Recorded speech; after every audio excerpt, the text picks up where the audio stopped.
But when did you realize how important this was to build meaningful relationships? At what point in your journey did you say, you know what, I cannot do this alone. I need others? You have to listen. You have to listen more than you speak, because if you don't listen, you don't understand the person's needs, whether it be a potential partner, whether it be your client. It's the exact same thing. As a supplier, we can't do anything without our manufacturers, who are the ones who make all the products, design and make all the products. So our supplier partnerships have always been very important. How we choose them, I respect them, how I build on them. It's a tough industry. It's an industry where a lot of people are in your pocket. It's a cutthroat industry, and so it could be challenging at times to find out, who is the right people to trust. How much can you say? What should you keep to yourself? A lot of things are confidential. And so I was lucky enough to be surrounded by some good people whom I trusted and who was able to have my best interest. So I think that once you start having a good relationship with somebody at one point in your life, in your career, the goodness will want to be passed on afterwards to the next generation.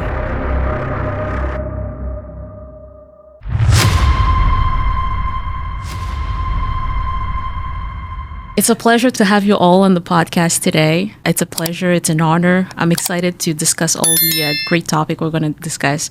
Building meaningful partnership and getting through the door. That's the main topic. So by the end of the conversation, the audience should understand the importance of building great relationships, recognizing what they entail, learn how to nurture them, and what are some of the mutual benefits that can come out of them. So are you all ready? We're ready. We're ready. All right. Ashley, we'll start with you. Please introduce yourself and tell us what you do. So I'm Ashley Deer, commercial real estate broker at 𝗏𝗲𝗄𝗏. And so what I do is I have a team at 𝗏𝗏𝗏𝗏 where we represent tenants, companies in the market that are looking to either relocate, to renew.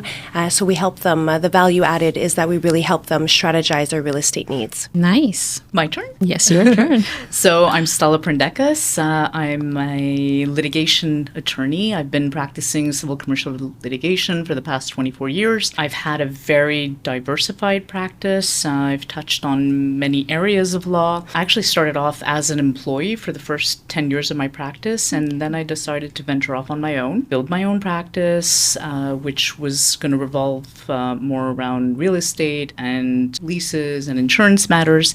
And essentially, that's what I did. So I brought that practice on. In the last 2 years, I've been working with a firm called 𝗟𝗏𝘁𝗄𝗏𝗏. Nice. Alex? Hi, good afternoon. I'm 𝗟𝗏𝗁𝘁𝘄𝗏𝗏𝗏. I am the president and the founder of 𝗣𝗲𝗏𝗁. 𝗣𝗲𝗏𝗁 is a single source commercial interiors partner. We do lighting, we do contract furniture, we do construction, project management, and the service. So we help clients to set up great workplaces where people will love to come and work.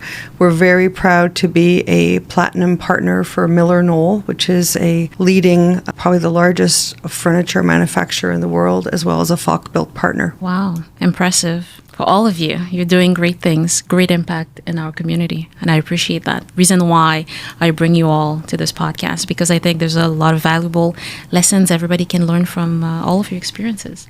Okay, so to begin with, we're going to try to identify or define what does it mean exactly to build meaningful partnerships or relationships. So Ashley, we'll start with you again. Well, I guess the ladies that are around this table is really, one of the pivotal reasons why we're here today. The relationships that I've built with them over the last several years.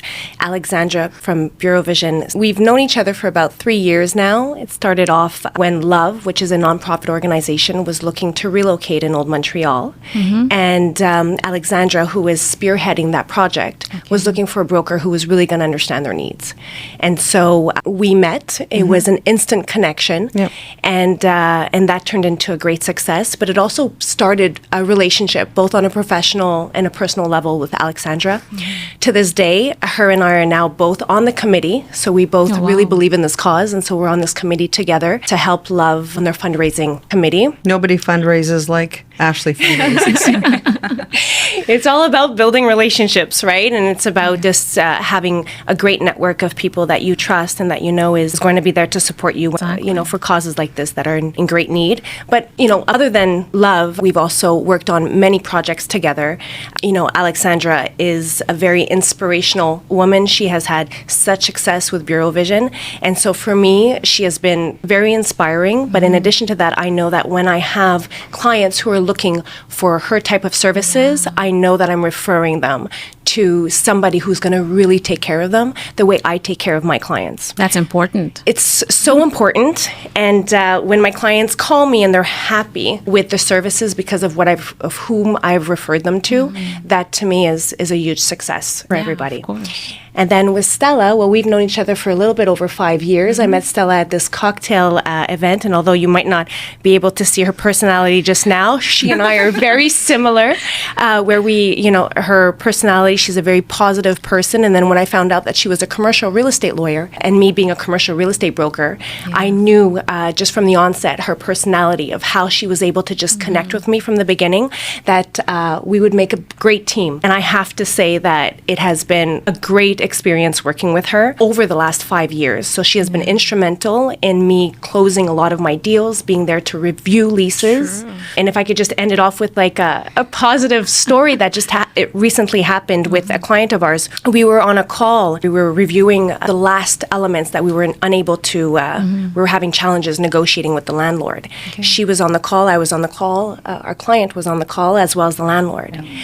And after this call, the client called me afterwards because we had ended up winning the negotiations that we were looking to win. Nice. And he was just so happy with how it turned out because he told me, he's like, Ashley, I saw teamwork. You guys were cohesive. And he was so reassured with how things were going to finalize with the deal that he was just really happy that I had referred Stella. So we made a great team. Go Stella. Oh, yeah, definitely. We celebrated after that, but that's been my journey with these two wonderful women, and I'm really proud to be here. So thank you for inviting us today. Pleasure is all mine. I'm honored for you to be here because there's a lot I'm going to learn from all of you. And what about you, Stella? Well, I think just to sort of follow up on what Ashley said, it really is teamwork. It really is. And for me, the building of that meaningful relationship is one of the keys to a successful practice if I'm going to look at it, from a lawyer's point of view, because nobody can do it alone. It's impossible. So when you start to build that network, then you start to build that relationship. And it all starts with trust. And I think that, if you're authentic, people will see that. And, from there, the trust will build and you end up making good contacts who very often become friends. And that's just, one of the many opportunities that comes out of something like that. So I think the contacts will help to build that network, and the network is going to help to build the success in any field. That's how I look at it. Well said. Yeah, I'm only starting to get to know Alex, but already I can tell you it's going to build into a beautiful friendship and partnership. And we're work neighbors. So we're work neighbors. We are, and with Ashley, well, it's everything that she said, and she's been instrumental, really, in helping to propel me forward. With a lot of these commercial deals. So Ashley has become a friend, and it really is the epitome of what this networking can do when you build the right type of relationships. Do you want to add something, Alex? Sure. So I think for me, I've been in this industry and working for 35 years. So I've had the opportunity to have many relationships over time, and a lot of them have been long-standing. And I think truly for me, yes, it's about network, and yes, you can accomplish things, but there's also, as we go on, there's a level of joy that comes from that as well, right? And we need that, I think, now more than ever, because that's what I can be inspired, hopefully give a little bit of inspiration, and that's where the joy comes in, the fun, if you will, the pride, is being able to have these kind of connections that are warm, that are genuine, that are authentic.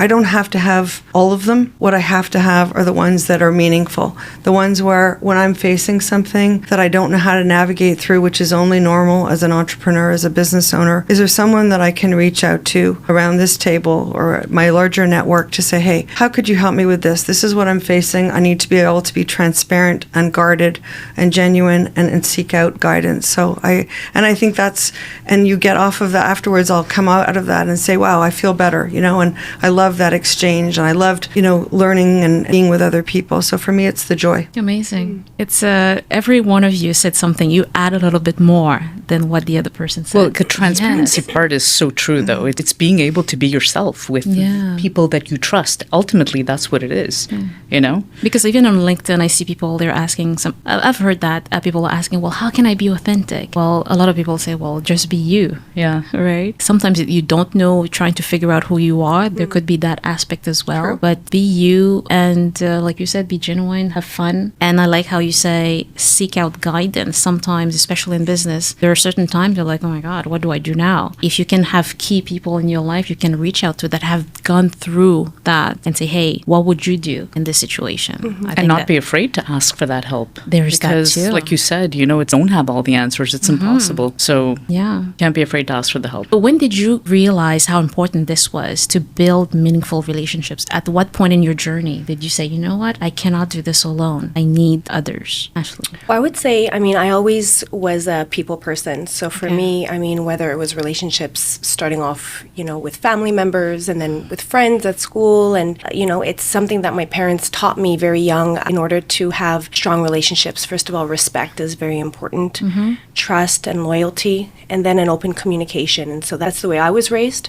And I think that transcends into the person that you become and how you conduct your business. And then as you conduct your business, then like-minded people are attracted to like-minded people. And then, once you're a positive person or you're somebody that wants to do good for others, even if the good won't come back to you or it's not, you're not going to get it right away, just sometimes giving advice and being able to just be that support system for somebody else is worth more than what you can actually expect from somebody else. But all this to say, to me, partnerships has always been very important. And now with regards to commercial real estate, I remember one of the first things that a managing director had told me when I'd come into this industry many years ago and coming in alone without having any prior experience into it was, be close to those that you can trust. And for me, that meant seeking a mentor or a few mentors that had a good reputation on the market, that I knew would have my best interest, because obviously commercial real estate, for those that are unaware, it's an industry it's a tough industry. It's an industry where a lot of people are in your pocket. It's a cutthroat industry. And so it could be challenging at times to find out, who is the right people to trust. How much can you say? What should you keep to yourself? A lot of things are confidential. And so I was lucky enough to be surrounded by some good people whom I trusted and who was able to have my best interests. I'd have to, 𝗟𝗵𝗀𝗄𝗏 to these people who, if they're watching this, they know exactly who I'm speaking to, who I'm speaking about. But it's thanks to them. And to this day, I still keep a very strong relationship with them. They're friends, and I appreciate them a lot. And so I think that, as you build relationships, and now I'm building a team, and I have an associate on my team, and that's the type of mentorship that I want to be able to pass on to her. So I think that once you start having a good relationship with somebody at one point in your life, in your career, the goodness will want to be passed on afterwards to the next generation. I like that. Well, I knew as soon as I basically made the jump from employee to entrepreneur. So it was almost instantaneous because I made the decision, and I had left private practice to go work for professional order, and I realized very quickly that, this just wasn't the industry for me. I didn't want to wake up 20 years from then saying, I hate my job, I hate what I do. So, I decided to go off on my own, and it was something that I had never in a million years thought that I was going to do. It really, really scared me. But I figured, like a lot of my friends had done it, and I had support pushing me in that direction as well. So I thought, okay, well, I can do this. But I had 0 clients, so you're starting off and you're thinking, okay, well, it's great. I want to work, but I have no work. So I was very lucky because a very good friend of mine was, a part of a firm where they shared expenses, and that's how it started. So there was, one office open, and she said, come on board, it'll be fun. So I really was at the right place at the right time because there were lawyers that had, a certain number of years experience. I had about 10. It was going to work well. But I had also made contacts in the first 10 years, and I didn't realize that they were contacts yet. It was through the Young Bar Association where I had gotten involved. So thanks to a certain level of involvement, I did make, friends and contacts that were going to eventually help me. And that's when I realized it's so important because, you can't magically make files appear. And you try different methods, but ultimately I think the best one really is, just getting those contacts and building that relationship. And from there, the rest just seems to come. Yeah. I like what you just said. You said you had all those contacts for the past 10 years, but you didn't even realize I had no that idea. You had this wealth of network, right? Absolutely. Yeah. Wow. But it does, it comes to fruition at some point. And luckily it did. Thank God.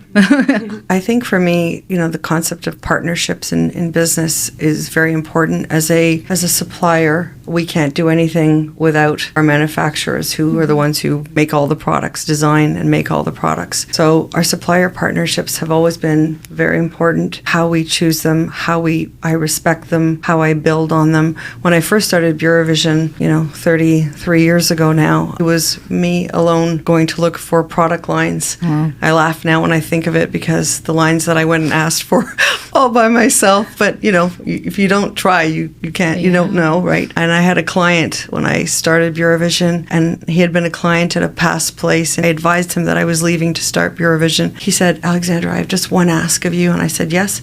He said, can I be your first customer? So I left there and I thought, okay, I've got to go find the product lines and above all the partnerships that can, hold up a relationship that's so important like that. And to this day, honestly, our partners are so important to us. And I believe that everybody in my organization has to and does conduct themselves with the highest level of respect and care of those. We nurture them. I was just in a trade show. There's a very large trade show that happens every year in Chicago. And I had the opportunity to run into a couple of our local representatives of product lines that we carry. And at one point, a supplier said to me, he was referencing 𝗟𝗲𝘁, and he sort of said, the way 𝗟𝗲𝘁 is. And I sort of stopped him and I said, Monsieur, what is the way 𝗟𝗲𝘁 is, And how he described us was really interesting. And I was really happy with his comments about our whole team and how our approach and the care that we put into things. And it was really nice to hear that back. And I think that's a core value for us. And if you hold on to that as a pillar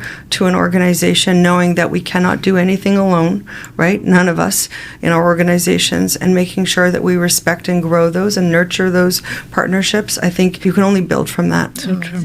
So now we've defined what it is to build meaningful relationships and all the benefits that can come out of it, how important it is for all of us and our businesses. Now we're going to dive into on the how a little bit, so that people can understand what are some of the steps or actionable steps they can take to start working their way to build meaningful relationships like you have here, right? Okay, so Ashley, we'll start with you. How did you start? For example, we can take example with them. I think you mentioned that you met them both at events. That's right. Yeah. So were there any challenges as well? What would you say? I don't think there were challenges in meeting Alex and Stella. But generally speaking. Very naturally, but that was the easy part. But overall, I think the challenges is in my field is competition. It's a small industry, yet a lot of players, and so definitely competition. And everybody has their own relationships and their expertise, right? So it's trying to break through that competition. I would say, in my experience, I think one of the ways that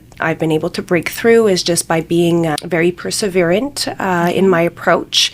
I'm also a very ambitious person, so really setting goals on the type of clients or the type of events that I want to go to. And then also with time, I think it's building a very strong reputation and building a very strong professional network around you. So going to events, being able to surround yourself with people who will eventually, need your services or who will share the services. So it's not just about me seeking somebody who needs the real estate services, but it's also, for example, and I'll use Alexandra because we're around this table, but for example, with her, if I know of somebody who needs her services, then I'm going to refer it to Alexandra, knowing that next time if it comes around, she will think of me too. So that's the type of relationships that I like to build with both my clients and or people that are potentially going to be my clients. But in this industry, I would just say that somebody who's starting off, if they're looking to try to start building relationships, you got to start off by shaking hands, smiling, and having that value-added proposition to when you're meeting potential clients. So one thing that stood out to me with what you just said is that think about what they want, not just thinking about, what can I get out of this relationship? It's a one-way street if you're only looking at it from your perspective and what you can get. And it's short-term. It's not long-term lived. For me, knowing that I have a long career ahead of me in commercial real estate, it's important that I build relationships that are going to be long-lasting. And sometimes that doesn't happen overnight, doesn't happen over a year, maybe happens over 3 years, Exactly, and now Alexandra has entrusted me to be their real estate broker for Bureau Vision. And so it just goes to show you that it takes time and trust is built over time as well. That's where the authenticity comes in, because if you're thinking it's a short-term thing, I can't get anything out of this, and then move on, then that's it. It's not going to work out, for sure. I don't know if you want to add something. Yeah, because I agree what you said about, respect, how you can help your partner is a lot more important, because whether you're talking about partners or in my case, it could be, clients who will eventually refer you to other clients, you have to listen. You have to listen more than you speak, because if you don't listen, you don't understand the person's needs, whether it be a potential partner, whether it be your client. It's the exact same thing. So there's that. And just, from my own personal experience, the way that I did it, and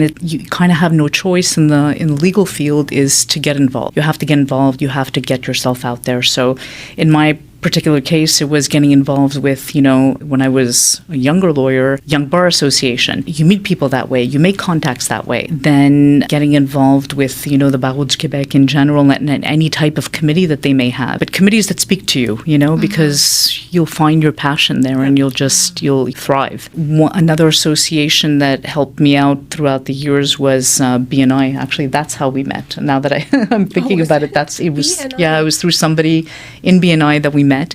So Business Network International, and I was on that. Yeah, I was there for 7 or 8 years, I think. And those people that I would see on a weekly basis around the table, many of them became friends of mine. I still connect with them on a regular basis. And it's funny because I used to, in the beginning, get frustrated about the fact that every week you have to stand up and you have to present yourself and you have, this pitch. But that enabled me to go to other associations and meet different people, and then it would just come naturally.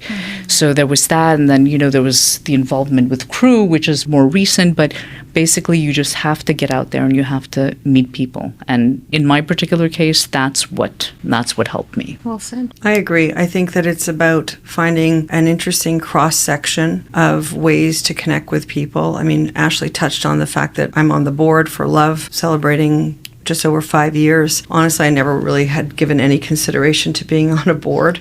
And it was because I was a member of the WPO, which is Women President Organization, that somebody asked and suggested I be on the board for Love, which I accepted. Best thing I ever did, honestly. Not just, of course, because of the work we do for this helped to support the organization and our youth in our community, but the people that I've been able to meet and be mentored by, fantastic connections. So you have to look for those things. They won't come to you. You have to go and seek them out. And I absolutely agree. For me, it's always been a curiosity, an interest, and an action around trying to help other people's business go a little bit further, right? And leaning into that conversation and connecting you in real time. Everybody says, oh, sure, I'll connect you.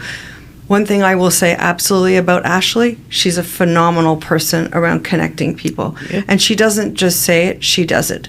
So there's a mindfulness to how she brings people together that I can only learn from. I tell her story to, my younger salespeople, because there's a lot to learn about that. Because again, empty promises don't mean anything. But when you actually come through and you've gone to an event, and I was at one last week with her, and she literally will take your hand and say, I want to introduce you to this person and this person and that person. And then, of course, it's on you to carry the conversation and then do with it what you will. It's very appreciated. And so leaning in to have that care that I want to think about, okay, Stella, is there anyone I know who could help Stella's business? Is there anybody I know that could help your business? That's my approach. And I really like that because I hope that's what people would do for me without necessarily seeking out. Can we do it without being asked for it? That's the ultimate gift, I think, in business. Would you all say this is how we nurture that relationship as well? Absolutely. Yeah.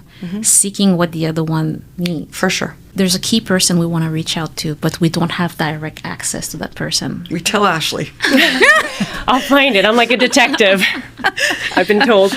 Actually, what do we do in a case like that? Got to do your homework. So, I mean, it takes, sometimes it's not overnight that it happens, but you got to do your homework. And now with, the internet and everything at our fingertips, there's ways of, those are my secret, those are my little secrets. So I'm not going to say too much about that, but I would just say, when it comes to cold calling, which I prefer calling it warm leads, because I think that when you're calling on a new client or you're trying to connect with a new client, you should be ready to know who it is that you're calling. Because, in today's day and age where clients have access to all the information vis-a-vis their fingertips, and there's lots of competition out there, I think it's crucial for a commercial real estate broker or anybody who's in sales to really know who the client is and to be able to speak to them, tailor your story or I don't like calling it a pitch, but tailor your conversation that you're going to have with them. And so that's something that I do quite a bit, and it's something that just, it's part of our business, so you can't be demotivated when it comes to trying to connect with new clients. It's part of what we do. It's part of being a successful real estate broker, is being perseverant, but also in a way whereas you're tailoring your connection with a new potential client. It takes one time, where you can connect with them. But if you call them and you don't know what you're talking about or you don't know them, you've lost. You've lost your opportunity. So was that part of your training, or is that something that comes from you? I didn't have much training. We might take that off the air. But I would say it comes from, learning and failing too, right? Sure. And a school of hard knocks. Yeah. That's right. Not getting it right and That's right. leaving something and saying, oh boy, I should have been better prepared. Yeah. I should have done my research. It's the best way to learn. Yeah, I agree. So I failed a lot at the beginning. That was my and next question. I didn't know. I should have known this, and I should have known this, and I should have read, the article on this. So now I'd rather be over-prepared than under-prepared. When I do catch the client or I speak to the person I want to speak to, I'm going to get that meeting. You're like, whoa, how did you know all this stuff about me, Ashley?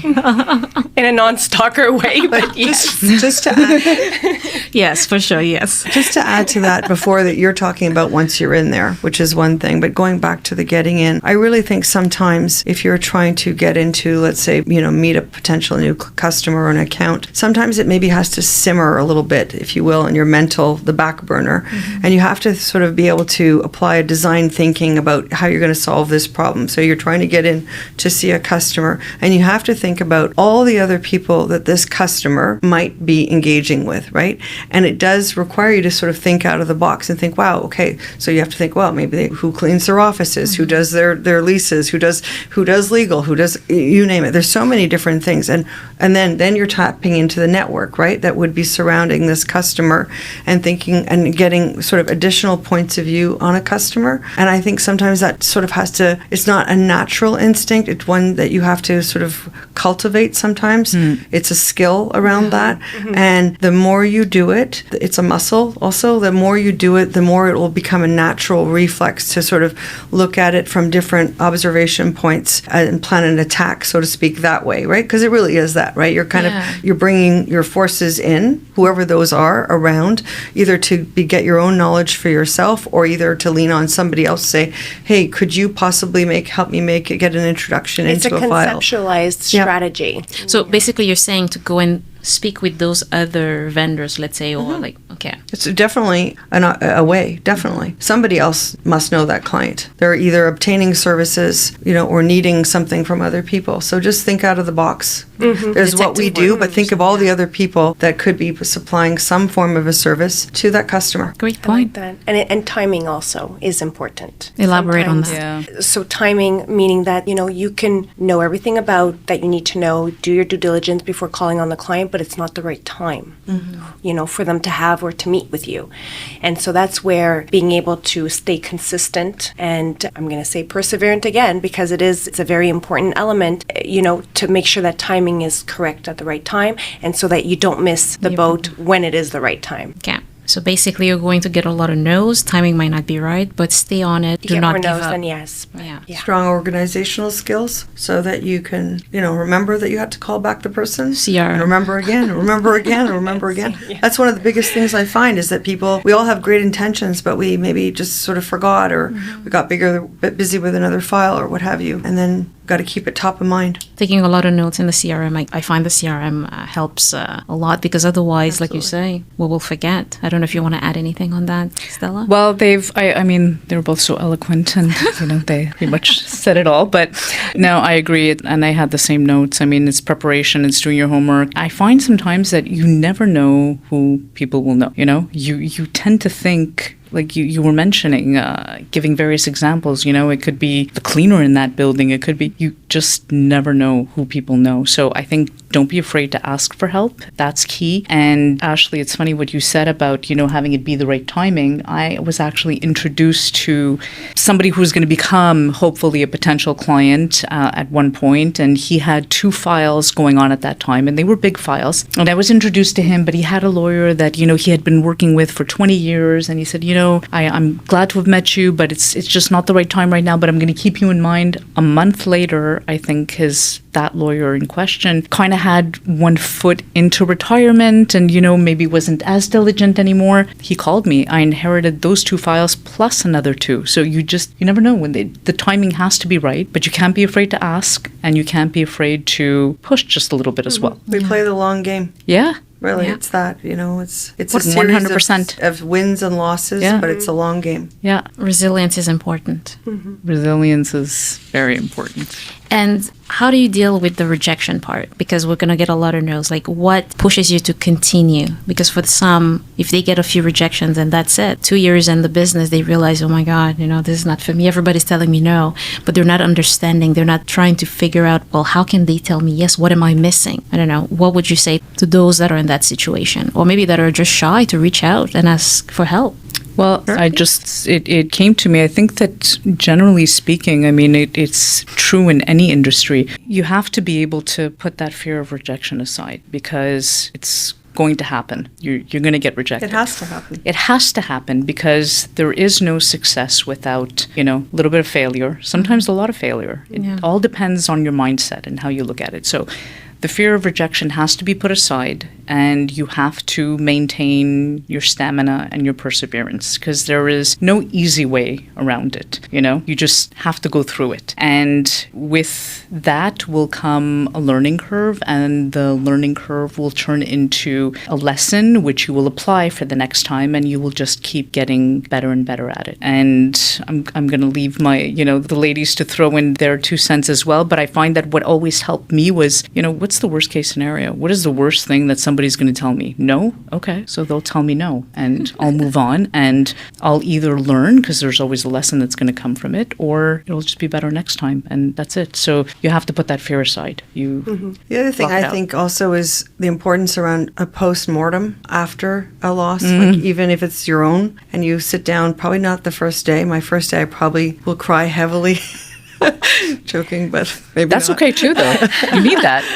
And then you get back up, right? But the next day or within the next few days, you need to take a moment to really sort of ask yourself or maybe even ask somebody else ask you the tough questions around, did you really have the right product, the right price, the right people, the right approach, you name it, right? And someone sort of you need to a little bit do an analysis because that's where you'll get the learning to say, okay, if I didn't lose, I won this part. I won my win was the knowledge that I gained from it. And you have to take that and carry that forward. I find that that's helpful. Hard to do sometimes, for sure. But it has to be done. And also not to keep, don't carry the loss with you. Yeah. Because that can be, and don't blame people for the loss, right? Oh, yeah.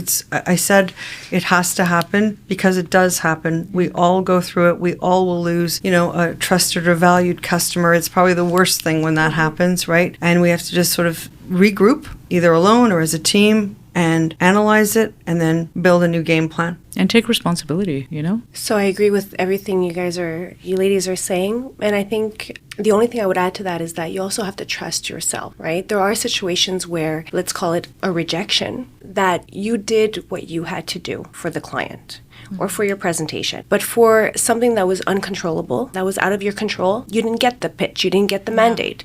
And so I know that was something that recently happened to me, but the client was so happy with my presentation that he actually scheduled a meeting with me to tell me that, Ashley, what you and your team presented was spot on. But because of a relationship we already had in the past from another city where we had dealt with this team, we had no choice but to go with them. And so sometimes there's things out of your control. And so, it's one thing to, if you feel like you could have done something better, and I'm a strong believer in always trying to improve yourself and improve your game, however, which way, whether it's personal, that's reflecting on your career, or whether it's part of the presentation or the pitch, or it's always about improving and taking rejection or taking a no as a way to just be a better broker, be a better person. But I think you also need to know and appreciate yourself. Sometimes it's just not the right fit, or sometimes it's just not the right time. So for me, my takeaway from this experience was I was proud of what my team and I had accomplished.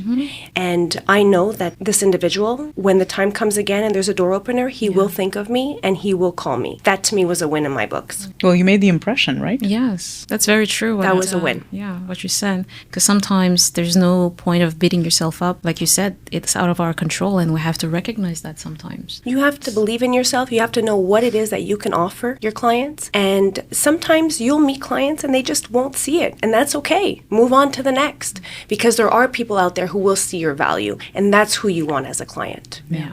I want a client who is going to work with me, who's going to want to be transparent with me, because that's how I'm going to deliver my work for them. It's a two-way street. For sure. For me, anyways, at this stage in my life, it's a two-way street because I know the value that I'm going to be bringing to my client. Are any of you into, self-development? You talked about that. But how do you seek mentors? Do you still have mentors? How do you stay mentally strong to continue? I've done professional coaching over the years, and it was the best thing that I did. And recently, I think sometime last fall, I was, just dealing with certain issues, and sometimes you forget when you don't, pull out your notes. And I would do that on occasion, pull out my notes and just, remember the tools that I was given. And sometimes life just becomes overwhelming and you forget. So I reached out to my coach. I started up another series of sessions, and it was the best thing I could have done. So I find that it grounds me. It gives me perspective. It makes you realize that, certain things are not the end of the world, and learning to kind of like what you said, Alex, just being able to move on. Like, okay, it's fine. It's done. It happened. Did I learn something? Did I not? Was it just a question of circumstances? Whatever it is, it's in the past. You can't change it. We move forward. I find that was key for me. And that is what the coaching has, given me over the years. So I highly recommend it. Yeah. I don't know if you want to add anything to that. I agree. We just did an experience at the end of last year with our leadership team. It was probably a 6 or 8 month program, and in this particular thing was around coaching on time management for the leadership team. And, I was definitely a part of that. Great opportunity to learn as a group as well as individually. I think you have to be constantly revisiting that about looking, if it's not this type of problem you're solving for today, it's this one tomorrow. And there's at different times in your career, because again, I've been doing this longer than you both have, or all of you have. I think at different times you're going to need different types of guidance, right? Yeah. Sometimes it could be more personal.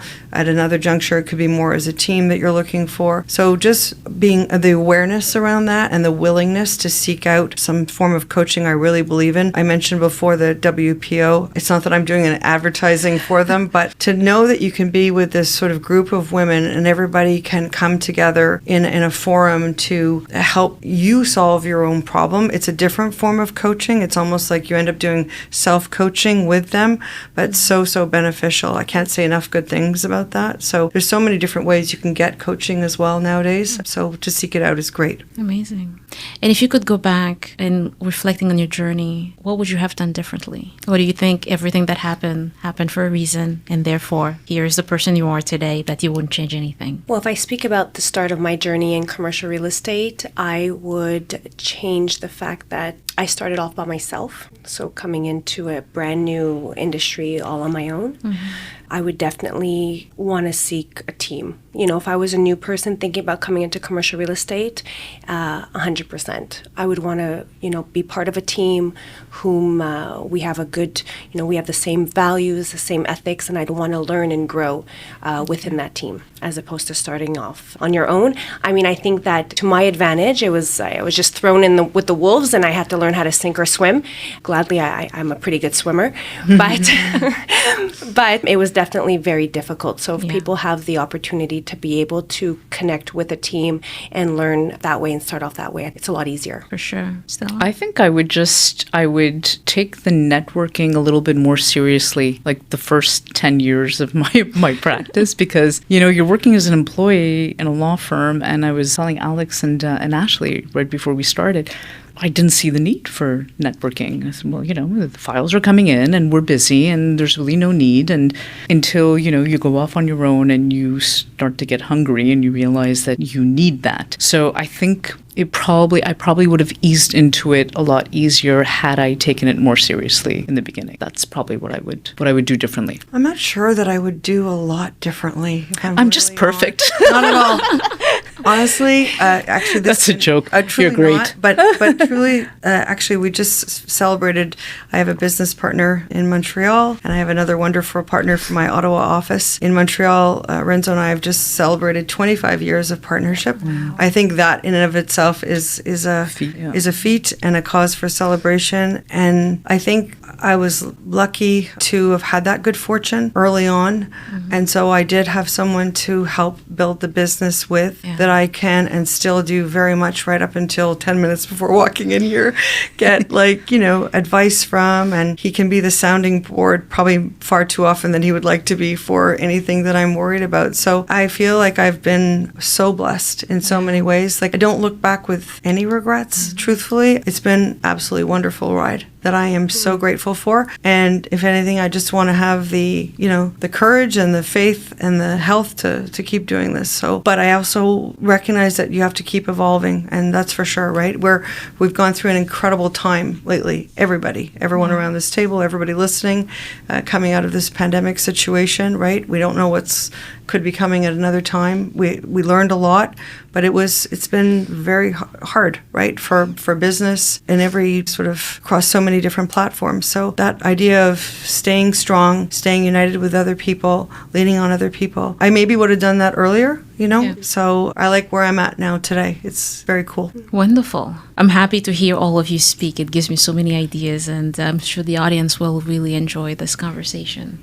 Did we miss anything? Any last word of wisdom you guys want to impart before we end? I guess just continue to believe in yourself, whoever stay resilient. Yeah. For me, it was always the key to, it was the basis. It was the relationships and it's the resilience. And I think that you can't become successful without that. You just have to keep going and never give up, because everybody's going to fall. So, and but be when honest, you do, and be honest, right? It's okay. Absolutely. Everybody. There's there's a lot of pressure to keep up, appearances, right, with social media platforms, right? It can be quite overwhelming, I think, and it's okay to be honest. Say, listen, wow, I'm facing this setback, or I'm worried about this, and talk to people. And there's always going to be people, if you look for them, if you seek them out, who are going to be willing to help. I really believe that, to help build. If you look to help somebody else's business get better, stronger, someone will help you.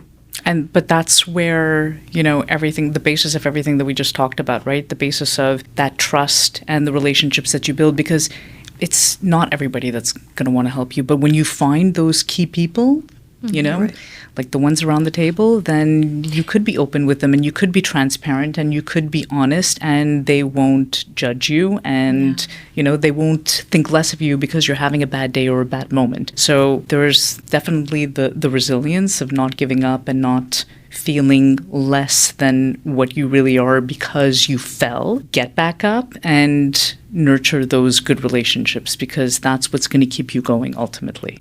And one thing I just have to say about all of us around this table is that it's never just about a transaction when it comes to our clients. Yeah. And that is why we have worked all together on many different projects, and it comes down to that. And that's why it's so successful. That's why it turns out so great. Amazing. So we've learned a lot today when it comes to building meaningful relationships. I'm very happy that I was able to discuss this phenomenal topic with all of you. And We're so happy that you had Thank us. you for having us. This was amazing. fantastic. Yeah. and that's all. That's it, guys. And That's a wrap. yeah. Until next time.